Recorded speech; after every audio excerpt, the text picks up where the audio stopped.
everyone, good morning. This is Miss Milton. I'm ready to do your video for section 1.2 for Honors Algebra 2 class. I just wanted to stop really before I get started and reflect for just a minute. As I stand here, it's Monday, August 31st, about 8:30 in the morning. It is supposed to be the first day of school with students, and I can't help but reflect on kind of in an alternate reality right now. I would be in class with my first hour students for the first time, and my goals of the day would be to learn or hear all your names, get to learn as many of them as I can, and then have you as students kind of break the ice and talk to each other in groups about different sort of math things. So I'm mourning that right now a little bit. I wish that's what I was doing with all of you, but I'm going to do my best to make a good video for you so you can still learn some math in the best way possible under the circumstances. So today's lesson is 1.2. We're modeling growth and decay. And a quick warm-up from yesterday, we talked about recursive formulas. Remember, recursive formulas, they come one step at a time. To get the next step, you need the information on the previous step or the previous number in the term. So when you write a rule for recursive formulas, you need two parts. You need a place to start, and then you need a rule to follow. So it is really important for you to remember that recursive formulas have two parts. If I ever ask you to write a recursive formula and you only give me one part, it won't be complete.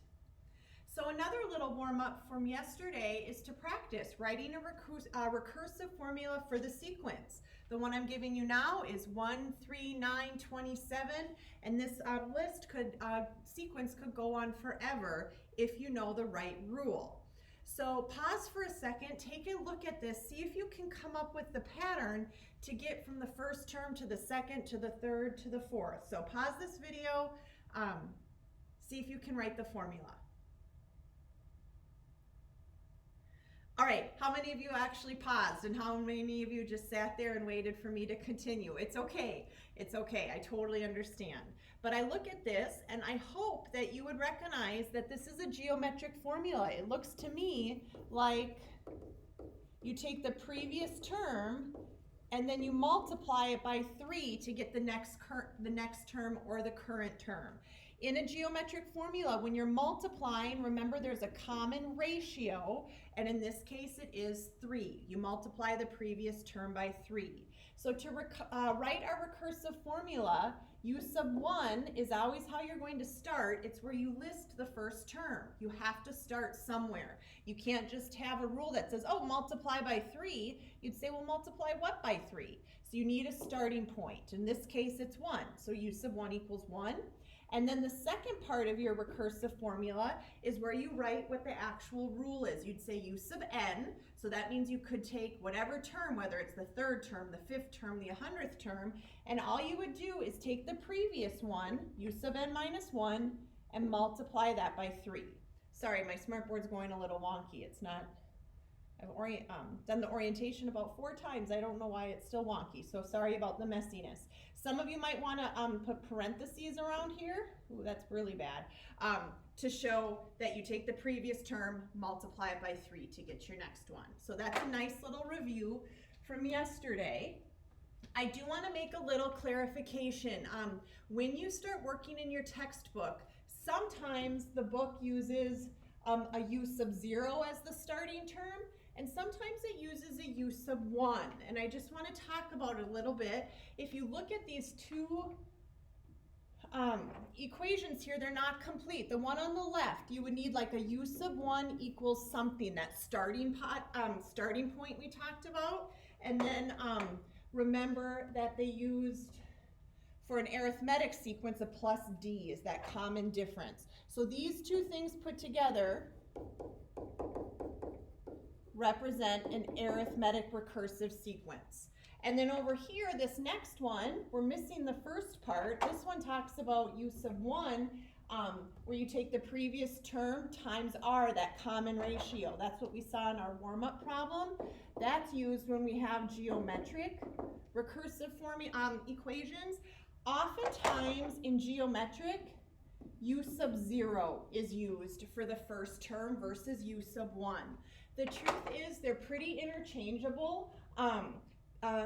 Let's see.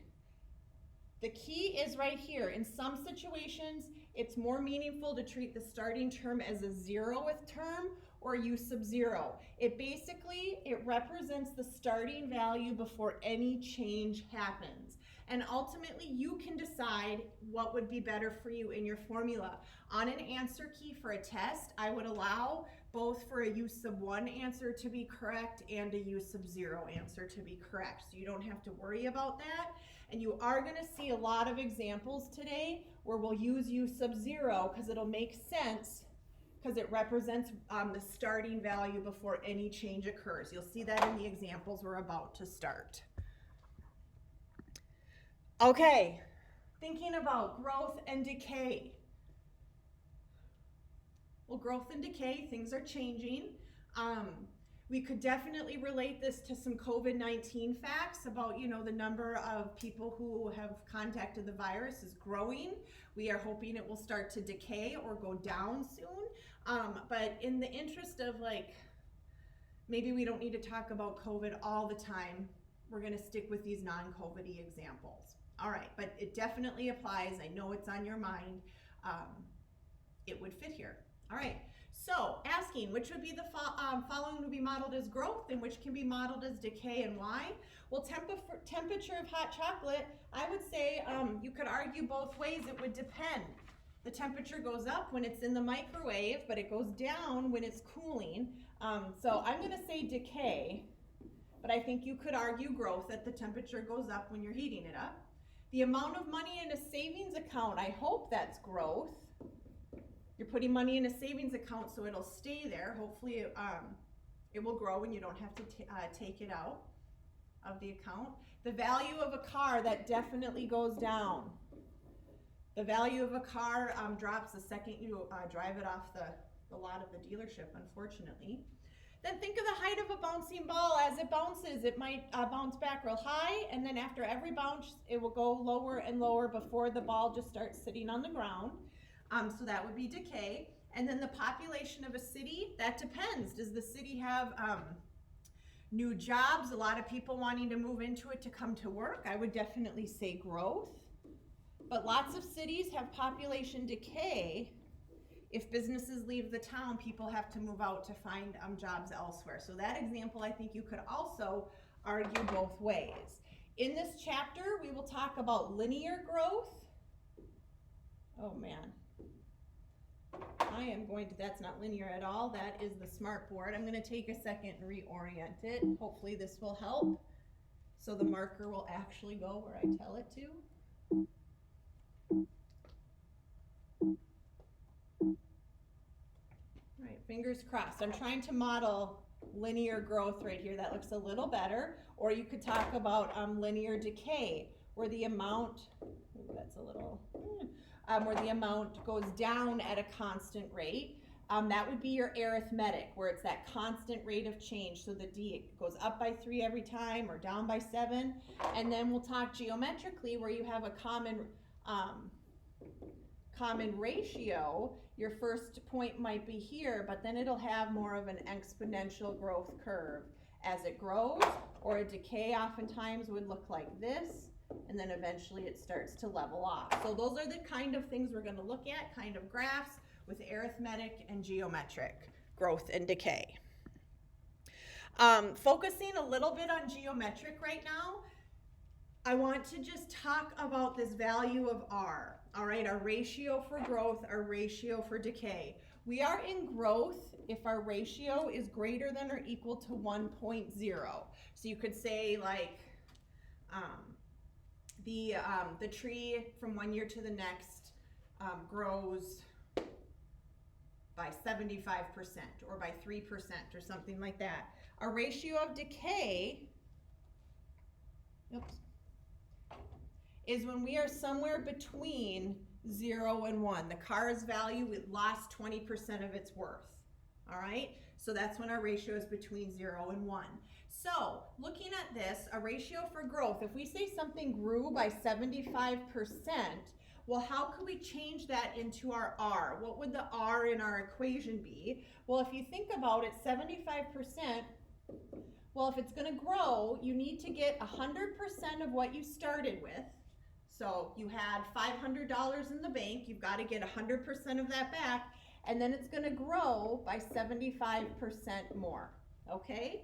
Well, how could we write 100% as a decimal? If you move that decimal place over, it's going to equal 1, and then 75%, to change it to a decimal, move it over, is a 0.75. So a ratio for 75% growth will be a 1.75. Now let's talk about a ratio for decay. This is where kids sometimes, it gets a little bit trickier. Let's see if I can extend this page. There we go. A ratio for decay, if we were gonna say like the car's value lost 20%, you lose 20%. I'm gonna encourage you to think about, well, how much will you keep? If you lose 20% of the car's value, you've kept 80%. So let's think about that, of how to write out our R. Is you start with 100% of the car's value, and then it lost 20%. All right, to write that as decimals, the 100% becomes 1, the 20% becomes 0.2. So if you did 1 minus 0.2, you'd get to that 0.8 or 0.80.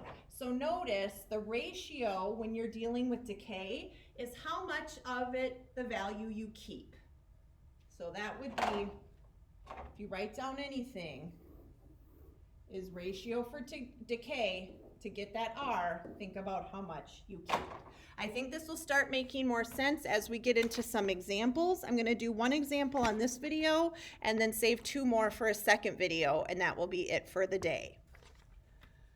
All right, so this example, arithmetic or geometric, we've got a nice looking car there. It says a car depreciates or loses value as it gets older.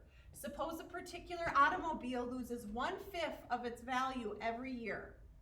Write a recursive formula and then find the value of the car when it is 6 years old if it cost $23,999 when it was new.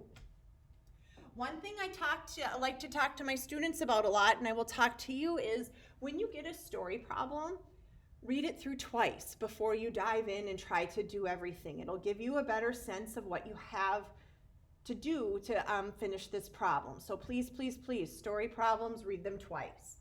It says, an automobile depreciates or loses value as it gets older. Suppose a particular automobile loses 1/5 of its value every year. Write a recursive formula and then find the value of the car when it's 6 years old if it cost $23,999 when it was new. All right, so we've got a couple things to do here. My first question, is this arithmetic or geometric? And hopefully you recognize that it's geometric because it talks about the car losing 1/5 of its value each year. That's not going to be a constant rate because 1/5 of $24,000 is different than 1/5 of $20,000. So that is definitely a geometric problem. So we're not going to use this arithmetic, we're going to use geometric, but remember here, it's missing that first part. Recursive formulas have first part. So my question for you, would this make more sense as a u sub 0 or u sub 1? Remember, I'll accept both, but try to think about what makes more sense. Hopefully you can gather that u sub 0 will be our approach, because we're told that it's, when we bought it, when it was new, it was $23,999. So that's how much it cost before it was driven, before anything happened to it, before any change occurred. So to do the first part of this problem, to write a recursive formula, you need 2 parts. U sub 0, where did we start? 23,999. Now we have to write our rule, is how would we get what it's worth after the first year, the second year, the third year? Well, let's think about that. If we're losing 1/5 of the value, how much are we keeping? We're keeping 4/5. All right? So I would argue that the ratio is 4/5. Now some of you would prefer to say that 1/5 is 20%, we're losing 20%, which means we're keeping 80%. So if you wanted to say that the ratio is 0.8, if you'd rather work with that, I'm fine with that, okay? So to write out the rule, U sub 0 is 23,999, and then the rule is we're going to keep 80%, so 0.8 of that previous model. So right here is the first part of this question when it says write the recursive formula. All right, then it asks to find the value of the car when it's 6 years old. So let's think about it. When it was 0 years old, got to figure out when it's 1, 2, 3, 4. You can see where the smartboard kind of gets wonky right there. I'm going to have to try to avoid that spot. When it's new, it's the 23,999. Now use a calculator, please. What would you do is you take this, plug it into there. So you take that 23,999 and multiply it by 0.8. Hopefully your calculator spits out go 199.2. You're multiplying by 0.8, then you multiply that by 0.8 again. You put that value in now, and you get, having a hard time reading my writing, like a 15,359.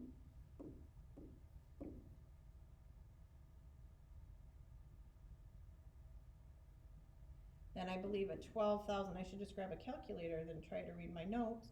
12,287, and then you're going to keep going, multiplying by 0.8 until you get to that 6th year where I have $6,291.19. Can anybody confirm that? I want you to actually take your calculator in your hand and do these calculations and see if you can get at 6 years, it's going to be worth $6,291. Please don't take my word for it. You need to practice with your calculator.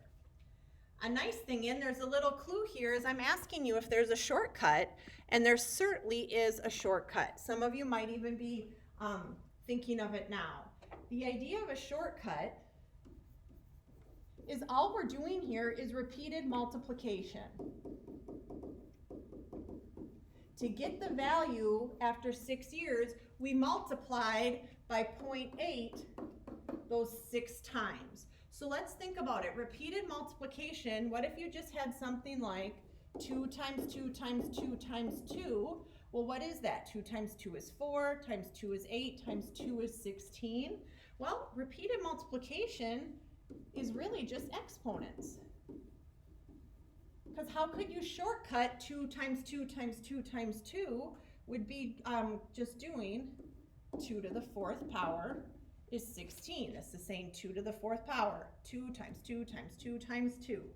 So if you look at this, all we did up here was take this 23,999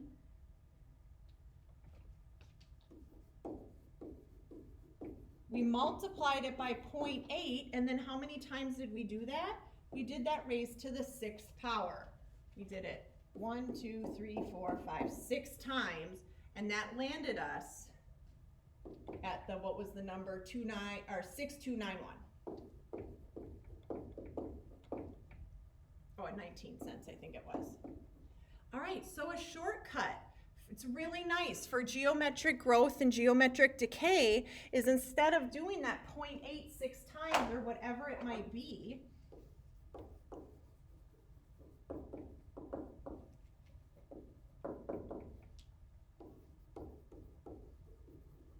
this is definitely something you want to write down. Hopefully you've been writing down everything so far.